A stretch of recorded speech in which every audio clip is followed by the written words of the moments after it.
My main worry when Brian died was that people would forget about him. I was so afraid. He was such a wonderful little boy that I was so afraid that he would be forgotten that I made it a point to always talk about him and bring up his name and tell stories about him.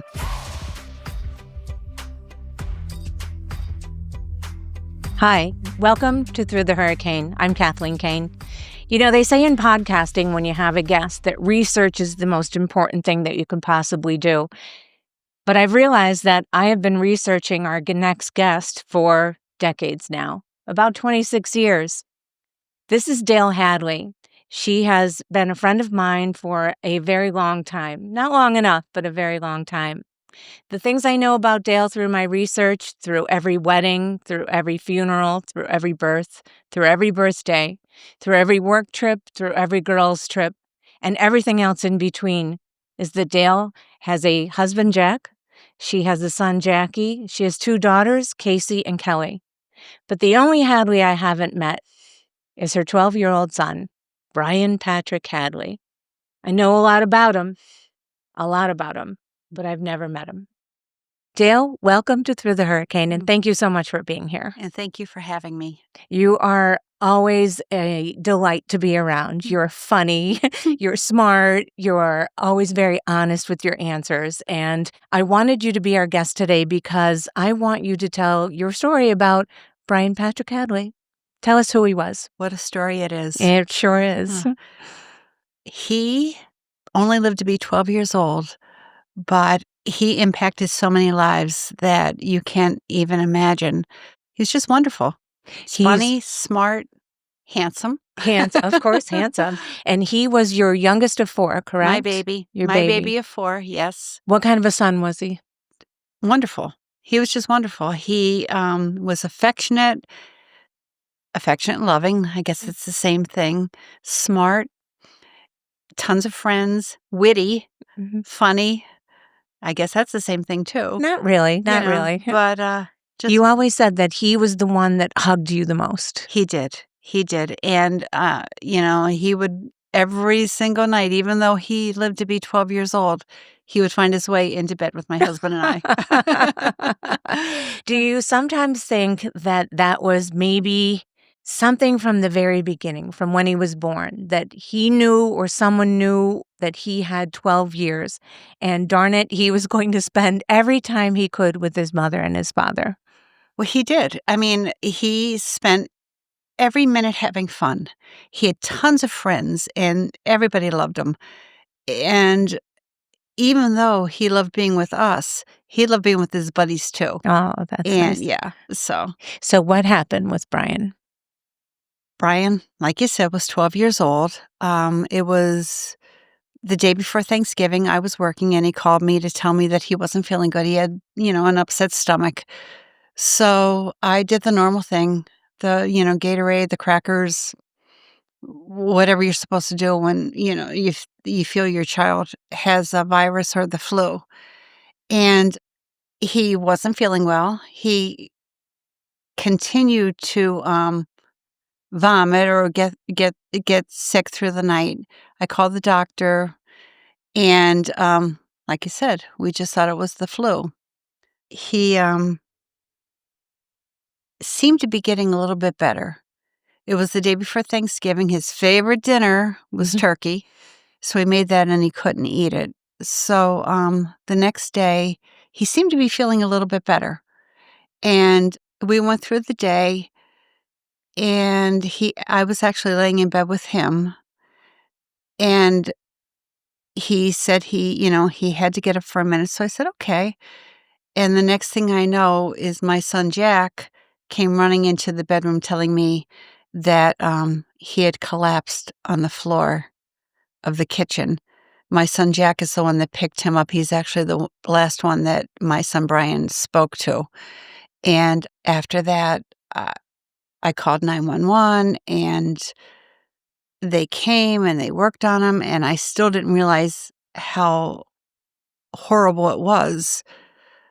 But we rushed him to the hospital, and he didn't survive.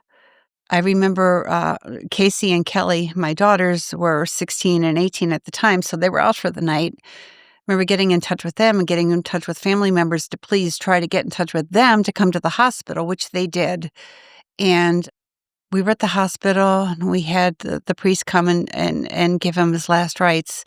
But I think the most profound thing that I remember is when it was time in the wee hours of the morning to leave the hospital, walking out with myself and my husband, Jack, and our 3 children, and looking back at the door and not believing that I was leaving him there. Yeah. It was unbelievable. What did Brian actually pass away from? Well, we didn't know. I mean, I had no idea. I couldn't imagine what was wrong with him. He was a healthy 12-year-old little boy that was playing basketball until 2 days before that. That you just thought had the flu. Yeah, I thought he had the flu. And as it turned out, from the flu, part of his intestine twisted, which made him become septic, and the poison rushed to his heart. And he basically died from that, Yeah. from being septic. Yeah. Dale, you told me that right before Brian got up to go downstairs because he was a little hungry or something, right? Well, yeah. He said he wanted to get up, and I said, "Do you want me to come with you?" And he said, "No, I'm fine." I said, "Okay." What did he do with your hair? I know. When he was a baby, he used to just wrap his fingers around my hair, and I still have long dark hair, but then I had it then. And he used to just wrap his fingers around my hair, and I used to say, "Oh, Brian, when you have a girlfriend or when you get married, you're going to marry a girl with long dark hair." So that night before he left, he was wrapping his fingers in my hair, and I said, "You haven't done that since you're a baby." And he just smiled at me. And I'll always remember that, and I'll always remember his face, and I'll always keep that in my heart. Yeah, I can imagine.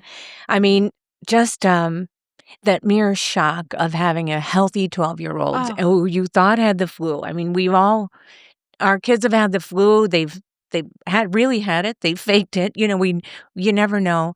But just to go and leave the hospital that day with when you had a healthy child 2 days before that, I just can't imagine what was running through your mind. Were you in shock?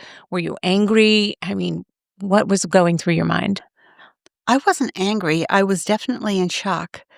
And it was just unbelievable. Yeah. I couldn't believe that happened. I couldn't believe that happened to my family. I couldn't believe.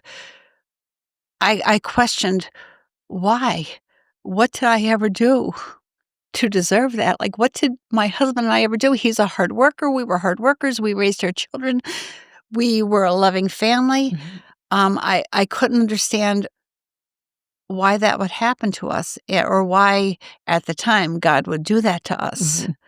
And after that, people told me that because of that they, if their kids were sick, like, they would be more cautious.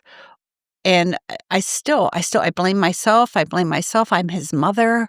I should have been the one to protect him.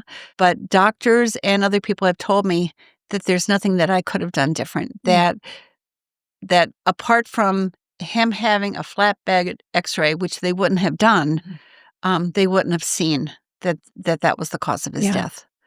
And then at a certain point, I'm sure you had to say to yourself, he's not walking back into that door. He's not, in his bed tonight where he should be. No. I know just when, the boys had to go and stay with their dad during a separation, I had to close their door. I couldn't walk by their door because that's where they're supposed to be. Oh, it was awful.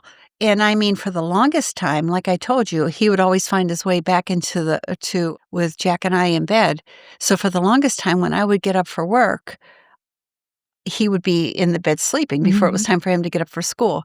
So long after he died, I would still be real careful walking into the room as not to wake him. Yeah.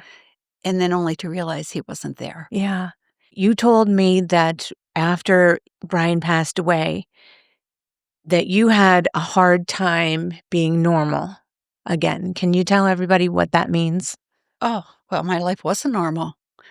And for months and months and months, I couldn't go to the grocery store or go to the post office or do anything that a normal person would do because in my mind, how could I do normal things when my life wasn't normal anymore?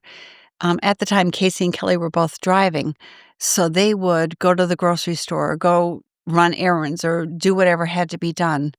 And then finally, there came a point where I thought, you know what, I have to do it. And I remember the first time walking in a grocery store, and I walked in, and one of the people working there, it was actually happened to be the produce guy, saw me, and he started crying, and I started crying. In the produce Yeah. section. And then after that, I just made myself move forward. You forced. Yeah. I'm I sure you had had to to. force Yeah. it. Yeah. How long about do you think that took? Oh, it took months before I could do it. And then I like I said, I think you just figure that you have to do it. You have to move forward. I have 3 other children. I had to continue with my life. Yeah. How old was Jackie at the time? Jackie was only 14. Kelly was 16. Casey was 18. And, you know, it was it was very hard on them. It was November 26th that he passed. So right after that was Christmas. People were wonderful to us. We had food, we had gifts. I would go to the cemetery every day. For years, I went to the cemetery every day. And I'll never forget the day that I went and his stone was there. Oh. And his stone was there. It was pouring rain. And I just stood there in the pouring rain. Looking at his looking name. at his stone, looking at his name, and being really in disbelief. Yeah. So, And that's even years later, right? well, no, that was we had it within. I wanted it so badly. I wanted it for Memorial Day, and it was there. Oh, that's good. Yeah. That's good. Now, I do hate to bring this up, but I think it's important. Going to your son's viewing and his funeral, and I know that you always said, you know, that was the last thing that you could do for him as a mother, and you had to do it. Right. Tell me some of the people that you met at Brian's viewing coming through the line, because so many people these days just don't bother going at all. And I feel like that we're losing kind of that traditional mourning and that traditional grieving period that I think is so important to people. So tell us about Brian's. Well, first of all, it was huge. I mean, people were lined up down the street. He was a 12-year-old boy. He had tons and tons of friends. So not only it was his friends, but their families, and my husband and I's families and acquaintances. But it was overwhelming, but wonderful in a way too, because so many people came. People came that I didn't even know. People came just to say, "You don't know me, but I knew your son, and he was wonderful, and I feel like I had to come." And so it was heartwarming to, Yeah. it was really heartwarming. And is that comforting to you and to Jack and probably the kids too, having that outpouring of support and love? Or was it more you were just tired and you just wanted it to end? How did you feel about it? No, I can't remember I mean, I was tired. We were exhausted, but I can't really think that I wanted it to end because he was still with us. Mm. He was there, even though he wasn't alive. He was there and he was with us. And everybody that came through and everybody that showed their respects, it just felt so good. Yeah. And the things that they would say to us and the stories that they would tell about Brian it was just wonderful. Yeah. So we've been on so many road trips Yes, we together. have. And we had a lot. We had a lot of fun, a lot of that we can't talk about on this podcast. True. It's probably a whole different genre. But we were coming home from the shore once, and we traditionally drove in the convertible. Yes. With the top down, no matter what the weather was. That was true. That was true. It was usually either I was driving or Ellen was driving, and we were stuck in traffic on the Schuylkill. And tell us what happened. All right. Well, this time we did have the top off because it was pouring rain. And somehow we just got talking about everyday things. But on the radio, came the song, He Ain't Heavy, You're My Brother. And I told the story of how that reminds me of my son Jack, because my son Jack picked up Brian in the kitchen where he had collapsed and I didn't know about it, and came in. It took him into the living room, laid him on the couch, and came in to tell me that something was drastically wrong. So He Ain't Heavy, He's My Brother just makes me think of Jack and Yeah. Brian. And we were in the car, and I'm telling the story, and every single one of us were sobbing. I mean, sobbing. It Thank wasn't God we even, were it stuck in was like, traffic. blowing the nose, Yeah, sobbing. yeah. I would have had to pull over because I literally could not see, Yes. even to inching forward in that Yeah. traffic. And we all said, Dale, we've known you all these years and we've never heard that story. And Yeah. honestly, every time I hear that song now, I can just picture Jackie carrying Brian. To this day, when I hear that song, Yeah. I think of him and his brother. It's both devastatingly sad, but also like such a loving moment. It really is. And both of my girls, I mean, they just loved their brother so much. And he was great. He was just the baby. Yep. And Casey was 6 years old when he was born. Now, I would have thought that, she was a teenager because she helped me with him more than anybody. But that song is Brian and Jack. Yeah. It really is. And to this day, Yeah. definitely. Yeah. Okay, so we're going back to the viewing. Yes. There was a special person that you met there that I think you would agree probably changed your life. She's wonderful, and anybody that knows her is wonderful, and that's Mary Barrett. Yeah. She, when Jack and I went to the church, Roy Brem was the man in charge of the music at the time, and my whole focus was that I wanted to be about angels and heaven and goodness and light, because Brian was only 12 years old and he was an angel. And he stopped me and he said, "Do you know Mary Barrett?" And I said, "No." He said, "Well, she lost her son Colin last year, and she was the same way." So Jack and I were in the line. Well, all of us were in the line. My whole family was in the line at the funeral home. And Mary and Joe came through, and she said, "I'm Mary Barrett, and I want you to know it's going to get better." And I just said, "Oh," I hugged her, and I hugged Joe, and they went on their way. So Mary and I became friends, and she was wonderful. Did she call you afterwards? Oh, she called me, and she was just wonderful. And she kept in touch. And then from that, we'll probably talk about how she and Concetta Toman actually were the ones that developed it was the Mothers of the Round Table that we called it. Yeah. It was a group of mothers that have lost children. But I remember saying to her, like after, it was probably 2 years down the road, that I said, "Mary, you told me it's going to get better." Like, when?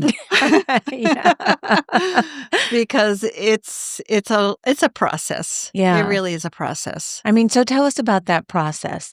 I know you said that you couldn't do things because you couldn't possibly do normal things when you didn't have your son, because your life was not normal again. And you then decided one day, and what made you decide that was it? I have to go to the grocery store on my own. I have to go to the post office. What made you do that? It was probably my other children, that I thought, I can't do this. I can't do this to them. I have to be a good mother to them. I have to be involved in their sports and their activities and not cry every single day in front of them anyway. So that was probably the turning point where I just started to have the strength, I guess. Okay. Have the strength to be able to move forward. He probably gave me the strength. Yeah. Because I pray to him. And I pray for, his wisdom and his help, I guess you would say. So you think somebody, somewhere, something said, "Okay, Dale, get the hell up. Honest it's to God. time to get up." Yep. Yeah. Yeah. And I did. And it was just one day it happened. One day it happened. And like I told you, I went to the grocery store, I think was the first thing. Yeah. And I had my little crying Cry spot. with the produce man. Yeah. And then after that, I was just able to do it. And I was back to work. And I don't know if we got into this yet about So we did work? not. Okay. So you worked for the Pennsylvania State Police at the time of Brian's passing. No, correct? actually, right after the Pennsylvania State Police, I got a job with PennDOT. Oh, okay. And I was working at PennDOT, and I wasn't real happy with my job. It was tough, but it was a full-time state job, and I did it. Yeah. And I got a call from the then district attorney, Andy Jarbola, and he said, "I want you to think about. I have a job for a victim witness advocate in the juvenile department." He said, "I want you to think about it." And I thought, "Okay, all right, I'll come in. I'll talk to you about it." I didn't know what it entailed. I had no idea what it was, but I went down, and there was a whole room full of people, and they told me it would be working with victims of juvenile crimes, and I really said a prayer to Brian because I wasn't sure if it was the right move to make. When you change your positions, you're not positive. And you weren't changing, state job to state job. You have to No, worry about I a was pension. going You were going I state was to going county. from state to county, and it actually was paid by a grant. Oh, okay. So I wasn't really sure how long this grant would be paying. But something inside of me told me, yeah, you take this job. And I did it. And it was the best thing I ever did. I often say to people, Brian sent me that job. Yeah. Because I worked with victims of crime. And even though his death wasn't the result of a crime, I still lost my son. So I was able, I think, to connect with people that were going through hardships. Yeah. And hopefully help them. Yeah. And I'm quite sure that you did. In fact, you said that along the way, you received numerous letters and notes from people saying how much you meant to them. And I did. How did I that did. make you feel? Did you ever then reflect, I wouldn't really be here if it weren't for that urging from Brian or, 100%. I mean, I feel that he sent me that job. And I felt like I had a reason. I felt like I had a purpose. Yeah. And it did. It helped me too. It helped me heal, helping other people. That's great. So, Yes, that's yeah. wonderful. I remember I worked at the DA's office at the time. I was not in the juvenile division, so we were in two separate buildings, but my sister worked with you in the juvenile division. I remember it was a Friday morning meeting that most of us paid very little attention to. And at the end, the district attorney said, "I just want to let everyone know that we'll be having a new victim witness coordinator starting. She will be in juvenile, and I want everyone to give her a break. She just lost her son 4 months ago." And I remember thinking, oh boy, I didn't have children at the time. I remember thinking, oh boy, that is so sad and that is so hard. I think I'm just going to try and avoid her. That was I honestly thought, I think I'm just going to try and avoid. I don't know what to say. I don't know how she feels. I don't know anything about her. And that was my very first thought. So with that said, what is the most comforting thing that someone, who doesn't know what you're going through and who's terrified of making you feel worse or bringing anything up, what is the most comforting thing that someone can either say to you at the viewing or honestly even say to you now 26 years later? Well, my main worry when Brian died was that people would forget about him. I was so afraid. He was such a wonderful little boy that I was so afraid that he would be forgotten that I made it a point to always talk about him and bring up his name and tell stories about him.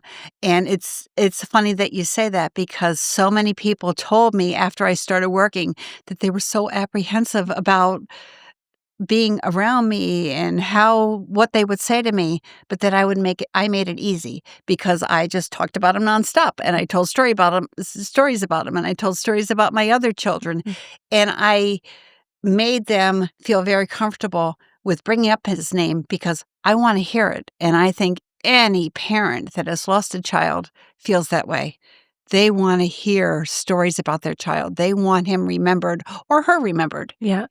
So it's not the old adage that if we bring up Brian's name, you're going to be upset and we're going to ruin your day. Never, ever, Good. ever, ever.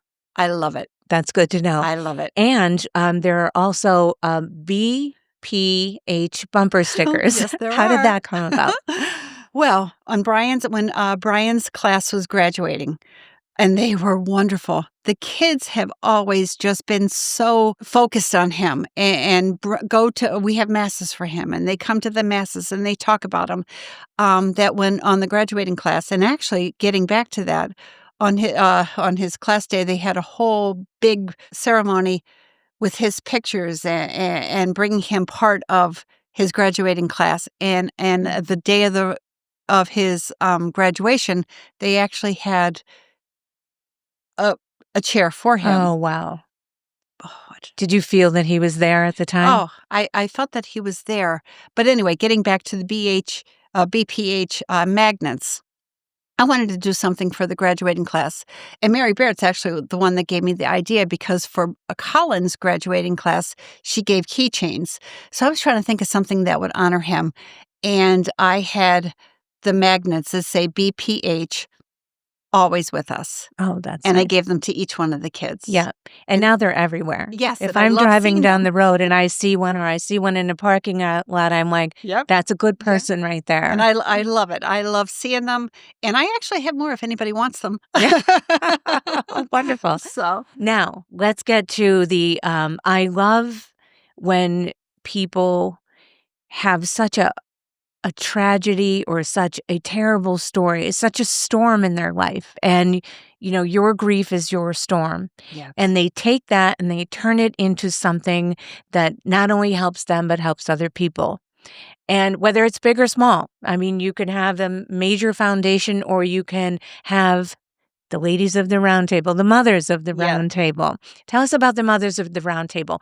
Why was that group formed, and who's a member? Well, the group was formed, and it was actually, I have to give credit to Mary Barrett Mhm. and Concetta Toman. They were the first two that had lost their sons before Brian.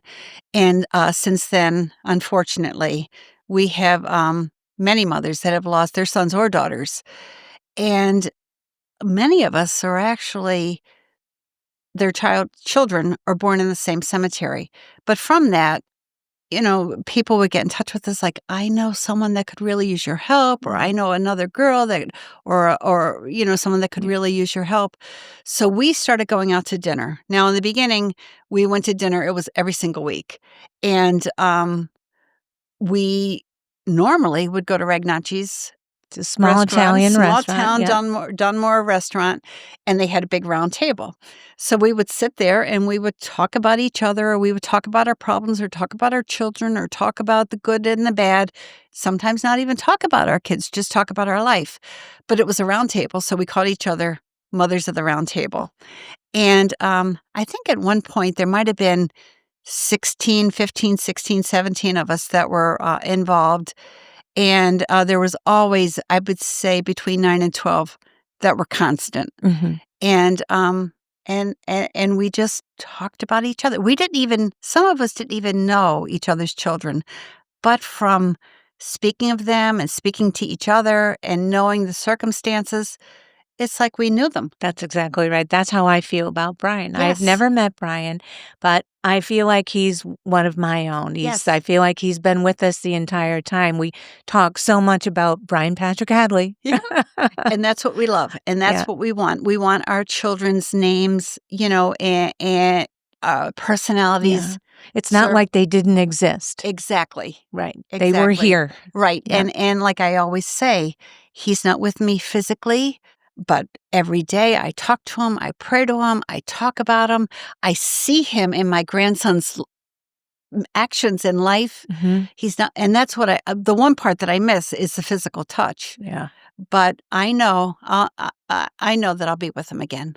So tell me how you become how are you recruited into the Mothers of the Round Table? Well, there's really no recruitment. Do you call someone, or do Well, you? actually, we don't even get together like we used to. When Brian first passed away, and like I said, it's 26 years ago, we were all kind of lost our children at the same time, and we were all sort of in the same place. But as time goes on and you teach yourself to live with the grief, you become in a different place. So it's not like there's any recruitment, but we've all made people aware that if you need somebody, if you need to talk, if you need any kind of encouragement, we're there for you. Yeah. Every single one of us. Now, the Mothers of the Round Table would meet once a week. Yes. And did you feel like that was a safe place for you to just be yourselves, to be maybe normal? Oh, it was wonderful. I mean, we got together and we talked and we laughed and we ate and we drank. Sometimes we drank and drank. As a matter of fact, it got to the point at one point where we had to have a separate bar bill because some of the mothers didn't drink. Right. So they weren't going to pay for it. Some made up for it. Yes, yeah. Okay. But it was just a comforting group to have. Yeah. Did you ever feel you went to the same restaurant and basically the same place and people knew who you were? You know, you had a big table and I joined you once and I remember you were one rowdy group. Yes, we were. Did you ever have anybody make you feel uncomfortable for being out and being able to laugh and smile and maybe just enjoy other people's company? Well, for the most part, people were wonderful. For the most part, people just, would come by and say hello, and they were happy for us. They were happy for us to have each other. Now, there was one point where it had gotten back to us that someone made the comment like, "Oh, look at them. There's a grieving group and they're laughing." And our response was, they should be happy that we're laughing. Mhm. They should be happy that they're not going through what we've been through. Right. And You know? it's okay to laugh. I mean, Yes. you're not disparaging the memory of your child or anyone else's child. Every one of our children would want us to laugh. Yeah. I believe that they want us to be happy. They want us to live a good life. They don't want us to be in a constant form of grieving. Mhm. They want us to be happy. Yeah. Now, the Mothers of the Round Table, Yes. you not just went out to dinner, but you supported each other in all different ways. Did, masses and birthdays and Yes. anniversaries. Tell everyone about that. Well, we some don't, some didn't, go that route, but we have masses for our children, usually on their birthdays and the date of the anniversary of their death. And we don't even get together as much as we used to, but we acknowledge each other's birthday. We acknowledge the anniversaries. We acknowledge anytime anything is going on with the families. And we're there for each other. Yeah. There's some in our group that have had medical problems, and we're there for them. Even if it's just a text message, Yeah. we let them know we're there for them and we love them. That's good.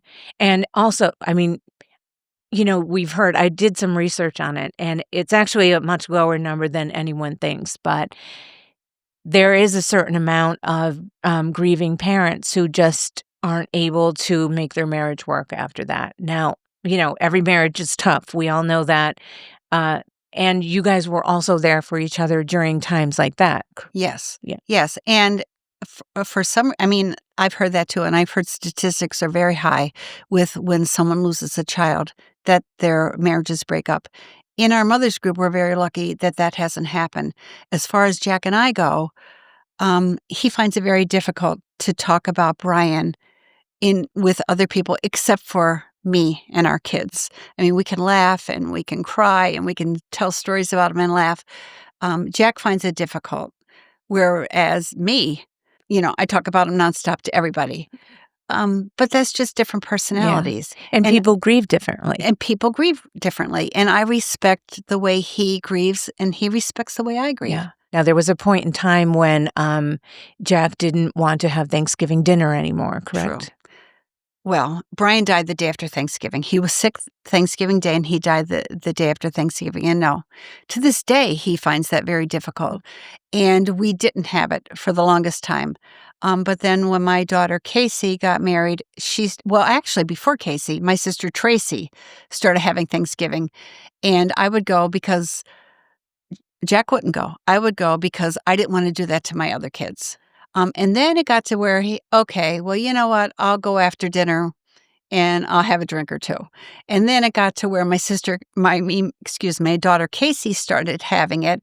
So we go to her house and we have our grandchildren now and the whole family's there. So it really is a lot easier. Yeah.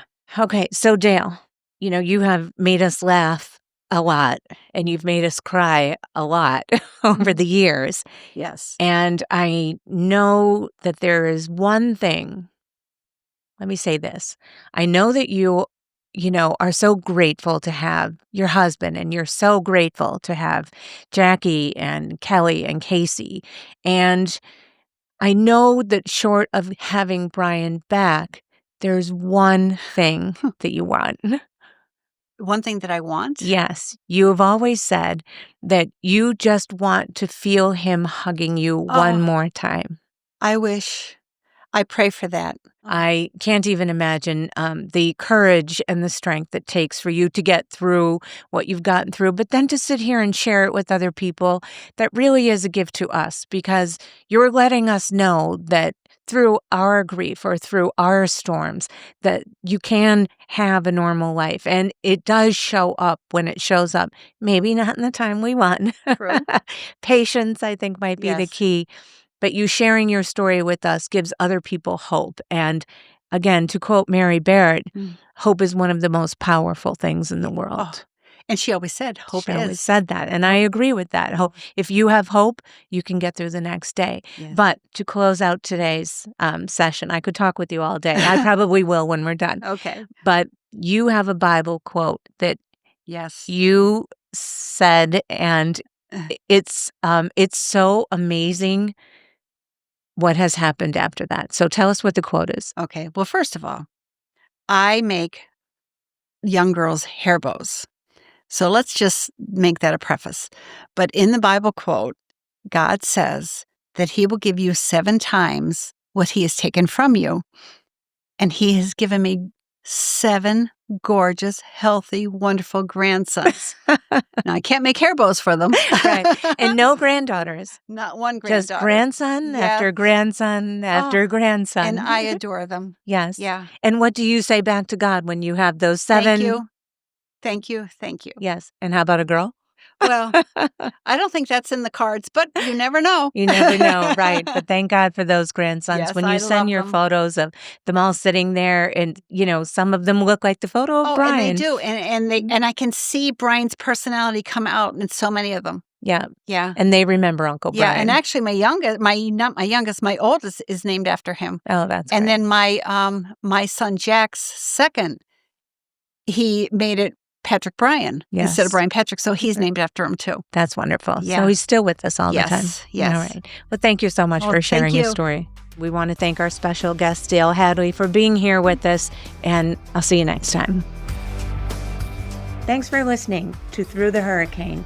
Please like and subscribe wherever you get your podcasts. See you next time.